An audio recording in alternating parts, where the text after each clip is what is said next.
పెద్ద సినిమాకి సంబంధించి మరొక ఓరా మాస్ సాంగ్ రిలీజ్ అయింది. అది కూడా మనందరికీ తెలుసు. ఏఆర్ రెహమాన్ గారి మ్యూజిక్ ఎలా ఉంటుందో మనందరికీ చాలా సందర్భాల్లో తెలుసు. బట్ ఆయన మ్యూజిక్కి, ఆయన బాణికి భిన్నంగా ఒక అద్భుతమైనటువంటి మాస్ సాంగ్ ఇచ్చారు. అది కూడా అలా ఇలా లేదు. రామ్ చరణ్ గారిలో ఆయన డాన్స్ గురించి, ఆయన గ్రేస్ గురించి ప్రత్యేకించి మనం చెప్పాల్సిన అవసరం లేదు. ఆయన బ్లడ్లోనే ఉంది ఆ గ్రేస్ అనేది. ఇంకా బుచ్చిబాబు గారు ఏఆర్ రెహమాన్ గారిని ఎలా పిండారు అనేది ఇప్పుడు ఈ సాంగ్లో మనకు కనిపిస్తుంది.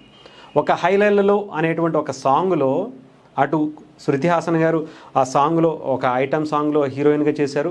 అలాగే దాంట్లో మళ్ళీ హీరోయిన్గా ఉన్నటువంటి, సినిమాలో హీరోయిన్గా ఉన్నటువంటి మన జాన్వీ కపూర్ గారు కూడా డాన్స్ చేసినటువంటి పరిస్థితి కనిపించింది. అది కూడా హై ఎనర్జీతో డాన్స్ స్టెప్పుల్ని కంపోజ్ చేశారు. జానీ మాస్టర్ అనుకుంటే దీనికి కూడా నాకు తెలిసి మొత్తం సాంగ్స్ అన్నీ ఆయనే కంపోజ్ చేసినట్టుగా కూడా తెలుస్తూ ఉంది.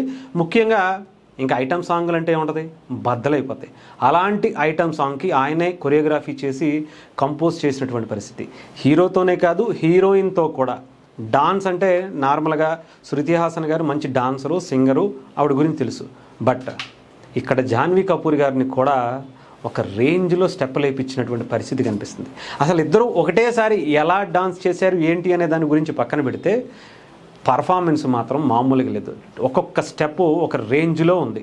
ఈరోజు రిలీజ్ అవ్వబోతున్నటువంటి ఈవెంట్లో ఈ సాంగ్తో పాటు చాలా చాలా ఇంట్రెస్టింగ్ సాంగ్స్ కూడా రిలీజ్ చేయబోతున్నారట. దానికి తగ్గట్టుగా నిన్న వచ్చినటువంటి ఆ గ్లిమ్స్ చూస్తేనే మనకు అర్థమవుతుంది ఏఆర్ రెహమాన్ గారిని ఏ రకంగా పిండి ఆరేశాడు బుచ్చిబాబు గారు అనేది ఇప్పుడు తెలుస్తోంది. ఎందుకంటే ఏఆర్ రెహమాన్ గారిని అందరూ కూడా ఆయన ఏమిస్తే అది తీసుకునేటువంటి పరిస్థితి ఉంటుంది.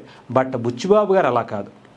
నేనేం చెప్తే అలాగే నాకు కావాలి, నా సినిమాకి, నా క్యారెక్టర్కి, నా హీరోకి, నా హీరోయిన్కి ఎలా నేను ఊహించుకున్నానో నాకు అలాగే కావాలి, మీరు ఊహించుకున్నట్టు కాదు నేను ఊహించినట్టు కావాలి అని ఏఆర్ రెహమాన్ గారి దగ్గర ఇలా పిండుకున్నటువంటి వ్యక్తి ఎవరైనా ఉన్నారంటే నాకు తెలిసి తెలుగు డైరెక్టర్స్లో బుచ్చిబాబు గారనే అనాలి. ఈవెన్ ఆయన కూడా చెప్తున్నటువంటి పరిస్థితి. బుచ్చిబాబు గారిలో చూసినటువంటి